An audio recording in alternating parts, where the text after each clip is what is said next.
Hello po, kamusta po kayong lahat? Sana po okay lang tayong lahat.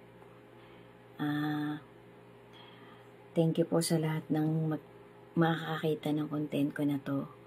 Maraming salamat po. God bless us all po. Sana po hindi pa rin kayo nagsasawa yung mangilan-ngilan pong nanonood ng content ko. Kahit papaano po grateful po talaga ako. 2,000% po.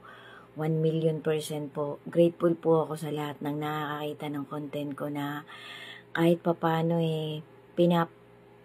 pinapagtiyagaang tapusin ang mga content ko na about sa mga season ko ng What is Written Truly Happen. Sigad na po ang bahala sa ating lahat, guys.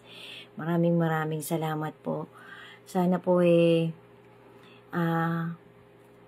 pagpasensyahan nyo ang maliit na motivation na ihahatid ko sa inyo. Yan po talagang ginugol ko, guys, pamula po nung gumamit ako last year ng platform na to. Naging aim ko na po, naging goal ko na po na kahit papano makapaghatid ako ng maliit na life lesson and motivation sa kapwa-tao ko. Ang content ko po na to season 18 po, season 18 ng What is Written Truly Happen. Thank you so much po talaga sa inyong lahat na nadadaanan ng content ko na to, na naiikutan ng ikot ni TikTok, ng platform na to. Sana po samot dalangin ko lahat ng taong excuse me, nakakapanood ng content ko bigyan pa ng Panginoon ng malusog na katawan, payapang buhay, at bigyan pa ng Panginoon ng dagdag na faith sampu ng kanyang buong pamilya. Amen to that. To God be the glory po ulit. Guys, maliit na life lesson lang po at motivation ang context ng season 18 ko na to.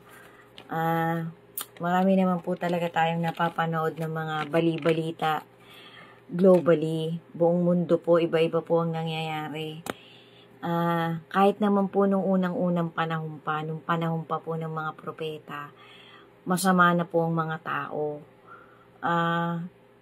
Parang ano po yan, parang evolution lang na ang tao sa halip na mapabuti, may mga mabubuti pa rin pong tao kasi meron po talagang taong may malaking takot na meron talagang totoong Diyos. Kasi ang tao po kasi sa pagdating ng panahon bumaling na po sa likuran ng masama. Ibig sabihin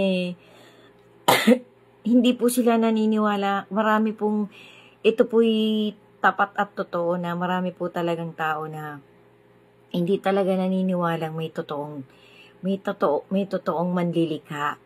May totoong sa malayong lugar ay nakikita niya ang lahat ng kanyang ginawa, ang lahat ng kanyang nilikha, halaman, hayop, at tao.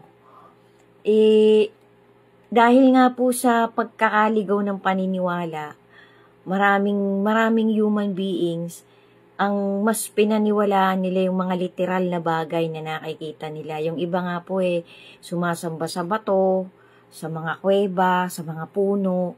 Kasi iniisip po nila na yung nakikita nilang yun matutulungan sila, may magagawang malaking bagay sa buhay nila. Yan po nung unang siglo pa nangyari. May isa pong insidente sa Holy Scripture, sa love letter ng ating Creator, na yung si Haring Nebuchadnezzar ba yun? Nebuchadnezzar?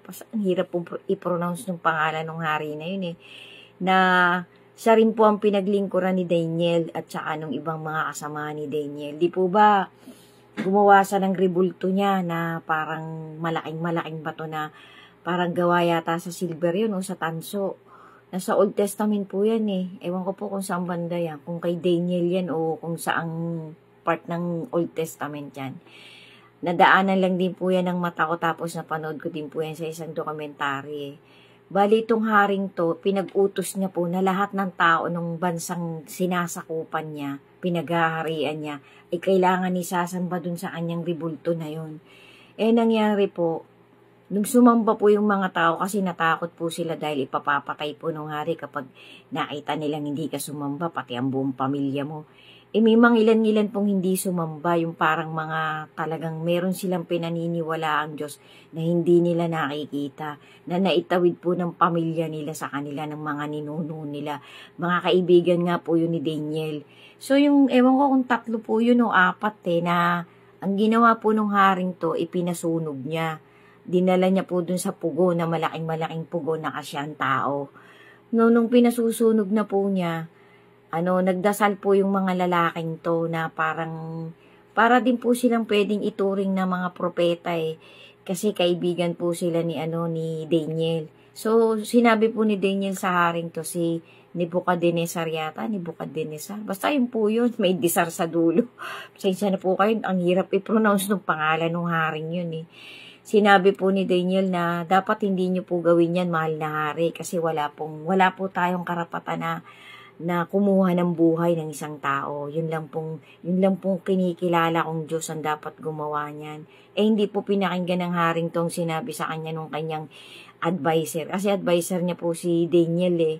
So, ang nangyari po, nung pinasusunog na po niya sa mga tauhan niya yung 3 lalaki na to o 4 na lalaking to. Hindi ko po matandaan kung 3 eh. Nangyari po, naging witness po yung haring yun. Nagtaka po siya kasi nagdadasal sa loob ng hurno yung 3 lalaki na yun. Ang tingin po nung hari, naging 4 yung lalaki kasi nandun po yung anghel ng Panginoon. Nagpadala po ng anghel. Hindi po pinabayaan ng Panginoon masunog yung kanyang lingkod na mga kumikilala sa kapangyarihan ng totoong Diyos. So, ang nangyari po, hindi po nasunog. Tapos, inilabas po sila ng anghel, yung po pagkakaintindi ko, parang inilabas sila eh. Tapos wala po silang kasugat-sugat, hindi po nasunog ang balat ng mga tao nun.